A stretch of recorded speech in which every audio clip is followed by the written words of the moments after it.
Le cyberharcèlement, c'est utiliser tous les moyens modernes de communication, Internet, les SMS, les chats, les forums, les réseaux sociaux comme Facebook pour ne pas le nommer, pour nuire à quelqu'un de façon intentionnelle et de façon répétée.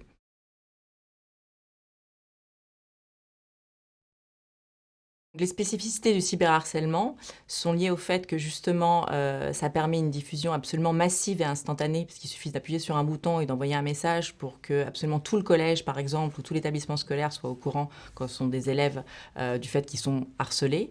Ça a un caractère permanent parce qu'une fois qu'un message a été publié sur internet ou une photo, eh bien elle reste sur internet, on ne peut pas la récupérer, donc c'est très persécutant pour la victime parce qu'à tout moment ça peut ressurgir.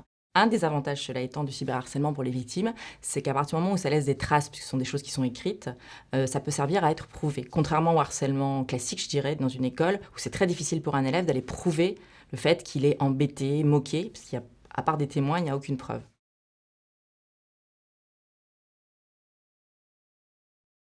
D'abord, effectivement, il faut aider l'établissement scolaire à traiter ce cas-là de cette victime. Donc, en général, on informe le chef d'établissement de ce qui est possible de faire et on prend en charge la victime, je dirais, directement et sa famille. Dans ce cas-là, il nous appelle en général et déjà, on va stopper ce qui se passe réellement en ligne sur un réseau social, par exemple, donc en supprimant, pardon, les contenus qui sont harcelants, donc que ce soit une image, une photo, un commentaire.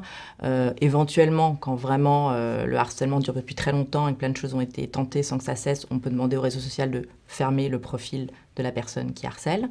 On va rassurer la victime sur le fait que c'est possible d'arrêter tout ça et de le calmer. On va essayer d'écouter le harceleur pour lui demander d'arrêter. On informe les chefs d'établissement des moyens qu'ils ont et des droits qu'ils ont. Parfois, ils s'imaginent qu'ils n'ont pas le droit d'intervenir sur ce champ-là parce que c'est du champ privé. Et puis malheureusement, dans des cas réellement avérés, persécutants, où tout a été tenté, on peut les accompagner dans une démarche de porter plainte, effectivement, auprès d'un commissariat de gendarmerie, quand vraiment il y a du harcèlement qui est puni par la loi, autant sur Internet qu'ailleurs. Et ça, c'est important de le rappeler, que c'est pas une zone de non-droit. Et puis, on a une mission pédagogique, qui est celle vraiment de l'association e-enfance, et qui est d'intervenir dans les écoles et dans les collèges et les lycées. Et dans ce cas-là, quand il y a eu un cas de cyberharcèlement, ça nous permet d'avoir l'occasion d'intervenir dans l'établissement scolaire, auprès des élèves, pour rappeler justement quelles sont les bonnes pratiques à avoir sur Internet, pour se prémunir de ce type de harcèlement, parce qu'il y a des choses à faire aussi pour essayer de ne pas en être victime.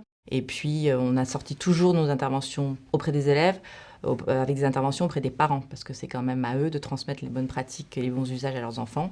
C'est quand même à la maison que les enfants apprennent au départ à utiliser Internet. C'est les parents qui équipent leurs enfants, notamment en mobile. Donc c'est pas inintéressant de leur rappeler qu'ils ont aussi une responsabilité.